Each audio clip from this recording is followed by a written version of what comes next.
Ce matin, la journée spéciale, message spécial. Je suis d'accord avec la main. Tu prends le tchécan. En cas de un tchécan, front dans les yores. La frana tchécan, front les valires.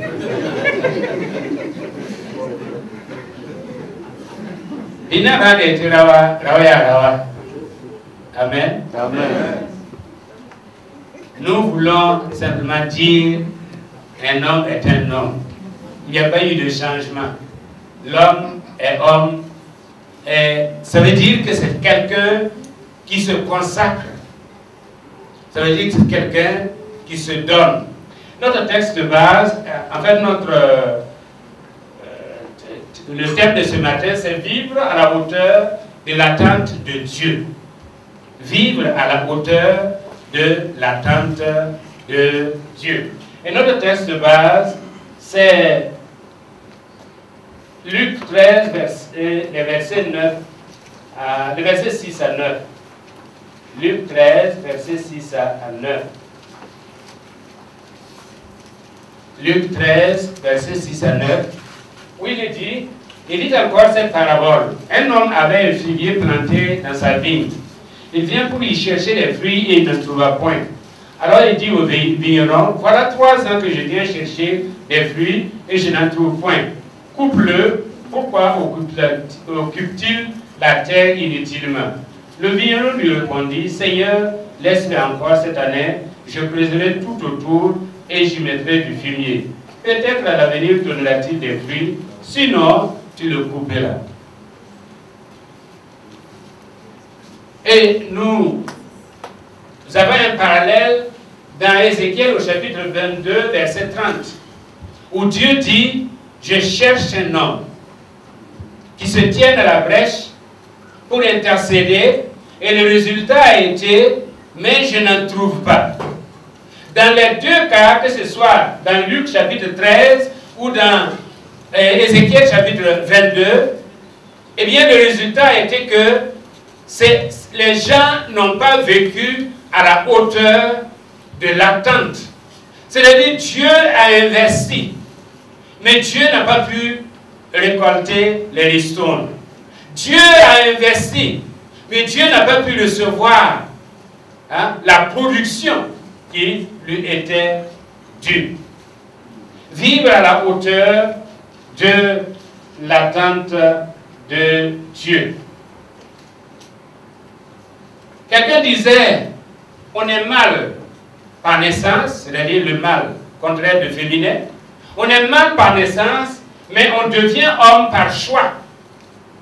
Tout comme Simone Veil disait, on ne naît pas femme, on devient femme.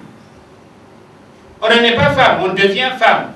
On est né mâle, mais on devient homme par choix. Parce qu'il y a une différence entre un mâle et un homme. Un mâle, c'est le sexe seulement qui le différencie des autres, de la femme et même des animaux. Mais un homme, c'est quelqu'un qui se reconnaît d'une création spéciale, qui reconnaît qu'il a une mission spéciale, qui sait qu'il a une vocation spéciale, qui sait qu'il a une responsabilité, et c'est par choix qu'il est homme. Comme nous aimons souvent le dire,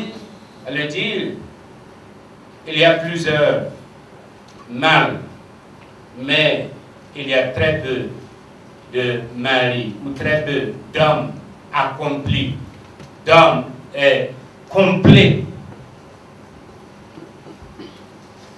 Le principe en filigrane pour nous chrétiens, dans ces deux déclarations, est la nécessité de changement pour répondre à l'attente de Dieu. Tout comme on est né mâle, mais par le choix on devient homme, de la même manière, eh bien, nous avons tous vécu l'expérience du salut en Jésus-Christ, mais c'est par choix que nous acceptons de produire des fruits à la gloire de notre Dieu. Nous sommes donc sauvés. Nous sommes donc assis avec Christ dans les lieux célestes. Mais qu'est-ce que sur terre nous produisons? Hein? Quel est notre rendement par rapport à l'investissement de Dieu dans notre vie? Et il faut donc un choix. Pour pouvoir opérer, pour pouvoir accepter, ou pour pouvoir entrer dans ce choix, et ce choix qui veut simplement dire l'acceptation du changement dans notre vie, afin de pouvoir produire quelque chose selon l'attente de Dieu, eh bien, pour pouvoir produire tout cela, vous devez accepter 4 choses pour pouvoir entrer dans le changement et voir les bénéfices de ce changement. D'abord, nous devons accepter de nous décider. La décision. Décision de nous mettre à la disposition de Dieu, à la disposition de l'Esprit de Dieu, pour qu'il puisse opérer le changement nécessaire en nous. Ici, il est question d'arbre, dans Luc chapitre 13. C'est-à-dire que tant qu'il n'y a pas certains éléments par rapport à l'arbre, eh bien l'arbre ne peut pas produire ce qu'il doit produire comme fruit. Et il nous faut nous décider à nous laisser, à nous abandonner entre les mains de Dieu et à voir ce que Dieu va faire dans notre vie. Il y a des gens qui disent on ne peut pas changer. Et je crois que Nietzsche disait la croyance que rien ne change provient soit d'une mauvaise vue, soit d'une mauvaise foi. La première se corrige, la deuxième se combat. Il y en a qui disent non, de toute façon, moi je ne peux pas changer. Je suis comme ça et je vais rester comme ça. Des pessimistes ou des afro-pessimistes qui ne voient pas la possibilité de changement. J'étais assis, je pensais à quelque chose. Il y a des pasteurs, il y a un certain nombre de gens qui sont allés au Nigeria pour aller voir des responsables d'église, en tout cas assister à des réunions. Et ce sont des gens avec des ministères très puissants. Et pendant que j'étais assis, je me suis posé la question, mais pourquoi nous n'avons pas ces ministères puissants-là chez nous? Pourquoi faut-il toujours aller au Nigeria pour voir? Je crois que le Dieu des Nigériens est le même que le nôtre. Le Dieu qui agit au Nigeria, il agit au Burkina Faso. Et je me remets en cause. Il faut que moi-même je décide de laisser Dieu changer ma façon de voir, ma façon de faire, ma conception même de Dieu, pour que, eh bien, il puisse agir à moi et que je sois à la hauteur de ce qu'il attend de moi. Il faut donc une décision personnelle. On décide d'être homme, on choisit d'être homme, et on choisit vraiment de se consacrer. Ça sera le deuxième point. Il faut la consécration. On choisit de se consacrer parce qu'il n'y a pas, eh bien, de résultat sans consécration. Tu peux voir il y a une tripalité. Et je crois que c'est la même chose sur le plan spirituel. Si nous voulons vivre à la hauteur de l'attente de Dieu, il nous faut une certaine consécration. Nous consacrer aux principes, à accepter et à vivre les principes, les valeurs de Dieu. Nous consacrer à vraiment aller dans le sens voulu par Dieu. nous consacrer à chercher la face de l'Éternel. C'est ce qui revient souvent dans l'Ancien Testament. On dit qu'un tel décida ou se consacra à chercher la face de l'Éternel. Et à chercher la face de l'Éternel, on trouve l'Éternel. Troisièmement, il nous faut une certaine discipline. Il n'y a pas de succès sans discipline. Il nous faut nous discipliner. Il faut que nous puissions dire non. Des fois, au programme de télévision, pour entrer prier. Il faut que nous puissions dire non à certaines facilités de la vie pour pouvoir entrer dans la vision de Dieu. Il faut que nous puissions dire non à certaines choses. C'est-à-dire, il faut que nous puissions nous discipliner nous-mêmes pour pouvoir vraiment voir la production de l'investissement ou de la semence de Dieu dans notre vie. Troisièmement, il faut travailler au détail de la vie. La Bible nous dit que ce sont les petits renards qui détruisent les vignes. Les petits renards détruisent les vignes. Souvent, nous veillons sur les grands animaux. On traite, on les combat, mais on laisse les petits renards. Les petites choses dans notre vie. Et ça y est là, et ça grignote non seulement sur notre temps, mais sur nos valeurs. Ça grignote sur notre rendement. Il nous faut une certaine discipline, c'est-à-dire travailler sur les petits détails de notre vie, parce que même les petits détails comptent pour Dieu. Cette vie qui doit être transformée, le fruit du choix, eh bien cette vie doit se composer de, d'abord, une communication qualitative. Communication avec Dieu. Nous parlons et Dieu nous répond.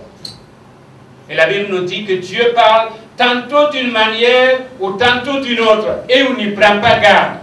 Il nous faut apprendre à écouter Dieu, entendre Dieu nous parler. Et à partir de là, en tant que prophète, puisque nous avons dit que les hommes, ce sont des prophètes, ce sont des prêtres, en tant que prophète comme prêtre, à partir de là, on a un message. On a un message pour ceux qui nous environnent. Et ce message de Dieu fait partie de ce que Dieu attend de nous. Que nous ayons un message pour ce monde. Que nous ayons un message pour tous ceux qui nous entourent. En commençant par la famille. À partir de ce message, nous pouvons échanger. Et quand nous échangeons, eh bien, nous transmettons ce que Dieu veut que nous puissions transmettre. La communication qualitative est la base de la vie. L'échange qualitatif aussi, je dirais, est le processus de la vie. Ensuite, il y a l'équilibre. L'équilibre dans notre vie est la clé de la vie. Et puis, l'entente ou l'accord, voire le compromis, est la puissance de la vie. Tous ces éléments entrent dans les principes de fonctionnement nous permettant de rendre une vie qualitative et une vie à la gloire de Dieu. Il nous faut nous armer de courage pour le choix. Le choix qui nous permettra le changement. Et pour cela, nous devons accepter de faire face à la réalité. Tant que nous ne voyons pas ce qui se passe, tant que nous jouons à la politique de l'Autriche, en mettant la tête dans le sable et en disant il y a fouet, il n'y a rien, alors que les chasseurs arrivent, alors que la grosse partie et dehors, c'est sûr que nous nous ferons abattre. Notre réalité aujourd'hui, c'est comme disait quelqu'un, ce siècle est à la barre et nous sommes ses témoins. Ce siècle est à la barre et nous sommes ses témoins. C'est-à-dire que le monde, actuellement, s'éloigne de plus en plus de Dieu. Depuis d'ailleurs le principe de la sécularisation, c'est-à-dire la séparation entre foi et science, entre État et religion, entre privé et public, à partir du 16e, 17e siècle, eh bien, ce monde s'éloigne petit à petit, comme un bateau, il s'éloigne de la présence de Dieu. Et aujourd'hui, nous avons affaire à un monde qui est de plus en plus incrédule, qui ne veut pas admettre l'hypothèse Dieu dans sa vie et dans sa façon de considérer les choses. Donc, il nous faut aussi, à partir de là, prendre des décisions par rapport à ces réalités auxquelles nous faisons face tous les jours. Et admettre nos besoins. Nos besoins, notre dépendance de Dieu, nous dire que nous ne sommes rien si ce n'est par lui et par sa grâce, et en même temps admettre aussi que nous sommes entourés des gens qui sont dans le besoin. La preuve est que quand il y a miracle quelque part, eh bien tout le monde y court. Parce que nous sommes dans un besoin. Surtout en Afrique ici, où le spectaculaire eh bien, est très prisé. Dès lors qu'il y a quelque chose, eh bien, nous courons tous vers ce quelque chose-là. Et il nous faut avoir des valeurs à défendre et des convictions à transmettre. Il nous faut des valeurs, il nous faut des convictions. Rien ne réussit à l'homme qui n'a pas de conviction. À celui qui est sûr, à celui qui est convaincu, je lui assurerai le repos, nous dit la parole de Dieu. Et l'homme qui est à la hauteur, ou la femme qui est à la hauteur de l'attente de Dieu, c'est la femme qui a des convictions, c'est la femme qui a des valeurs. C'est l'homme qui a des convictions, c'est l'homme qui a des valeurs. Autrement dit, nous allons rejoindre le monde qui n'a plus de valeurs. Quelqu'un disait, rien n'a de la valeur que par l'homme. Mais il finit en disant qu'il lui-même n'a pas de valeur. Donc on vit dans le néant. Le monde vit dans le néant parce que l'humanisme qui a détrôné Dieu pour introniser l'homme reconnaît que et dit que rien n'a de la valeur que par l'homme. Mais pour ensuite ajouter qui lui-même n'a pas de valeur. Mais nous avons de la valeur. Nous avons de la valeur à cause de Jésus-Christ, à cause de sa présence en nous, à cause de son action en nous, à cause de son investissement en nous, nous avons de la valeur. Et c'est pourquoi ces valeurs-là doivent être accompagnées de convictions profondes pour faire de nous des hommes, des femmes, et non pas seulement des êtres humains. Il y a beaucoup d'êtres humains, mais il y a très peu de gens qui vivent à la hauteur de l'attente de Dieu. La seule constance dans la maturité est le changement. Être toujours prêt à nous remettre en cause et même à partir de à repartir à partir de nos échecs, à rebondir à partir de nos échecs. Quelqu'un disait, ce que nous faisons ne nous définit pas. Ce qui nous définit, c'est notre capacité à nous relever une fois tombés. Il n'y a pas d'homme qui puisse, en tout cas dans la parole de Dieu, il n'y a pas d'homme qui a été conséquent d'un bout à l'autre. sauf dans leur confiance en Dieu. Mais dans leur marche avec Dieu, il y a eu des hauts et des bas. Ce que nous faisons ne nous définit pas. Ce qui nous définit, c'est notre capacité à nous relever une fois tombés. Cela fait partie du principe de changement. Parce que nous apprenons à partir de nos erreurs. Nous apprenons à partir des épreuves. Nous apprenons à partir de nos échecs. Thomas Edison, que nous avons cité, quand il a,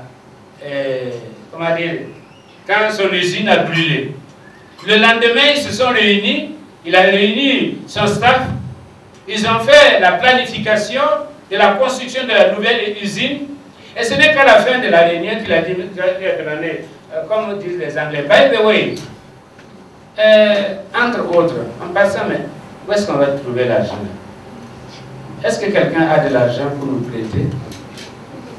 Mais ils ont construit parce qu'il y avait une capacité à se relever même une fois tombé. 2 Pierre 1,5, à cause de cela même, faites tous vos efforts pour joindre à votre foi la vertu.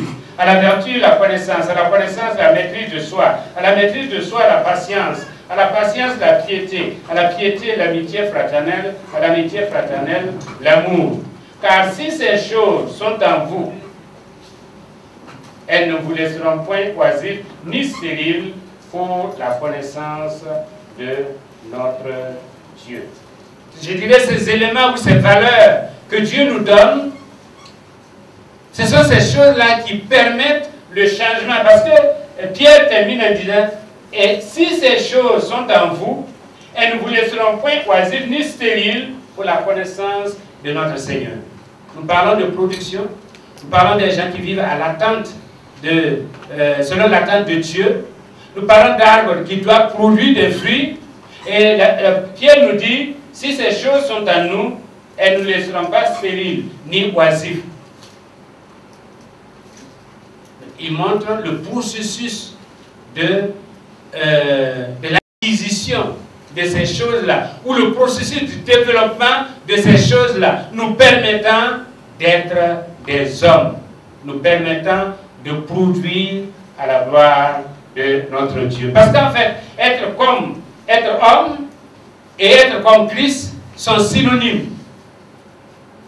Être homme et être comme Christ sont synonymes. Et je dirais être femme et être comme Christ sont synonymes. Ce que Dieu demande de nous, c'est que nous reflétions l'image de Jésus-Christ en nous. Les sermons ne changent pas quelqu'un. C'est la vérité qui le fait. Vous connaîtrez la vérité et la vérité vous affranchira. Notion très chère à Socrate et au Bouddha et surtout à Jésus-Christ. Que ce soit Socrate, que ce soit Bouddha, tous travaillaient à développer la vérité parce que ils étaient convaincus que c'est la vérité qui pouvait changer l'individu. Mais pour eux, la vérité était un principe. Pour les deux, la vérité était un principe. Mais pour Jésus, la vérité est une personne avant d'être un principe. C'est pourquoi elle a plus d'effet que les vérités énoncées. C'est Jésus en nous. Quand on dit c'est la vérité qui change, c'est Jésus en nous qui change. Vous disiez l'autre jour, Frédéric Lenoir a dit, en fait le christianisme, tout le christianisme se résume à la personne et à la présence. Personne et présence. La personne de Jésus, la présence de Jésus fait, eh bien, que nous devenons des enfants de Dieu, transformés à l'image de son Fils. Ce que Dieu attend de nous, c'est d'être des hommes. Je cherche un homme. Et quelque part, on dit que notre finalité est plus importante que notre origine.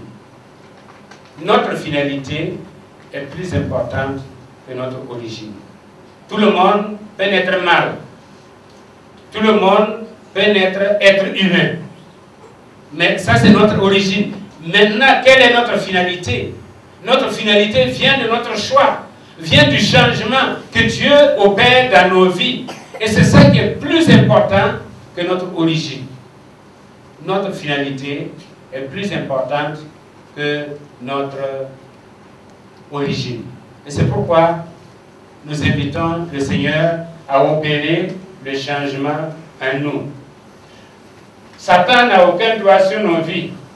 C'est Dieu qui a le droit sur notre vie. En fait, le péché réduit l'humanité à l'état animal. Luc 15, 16, où il est dit, parlant du fils prodigue, il aurait bien voulu se rassasier des carouges que mangeaient les pourceaux, mais personne ne lui en donnait. L'incrédulité est la base du péché. L'orgueil est la force du péché.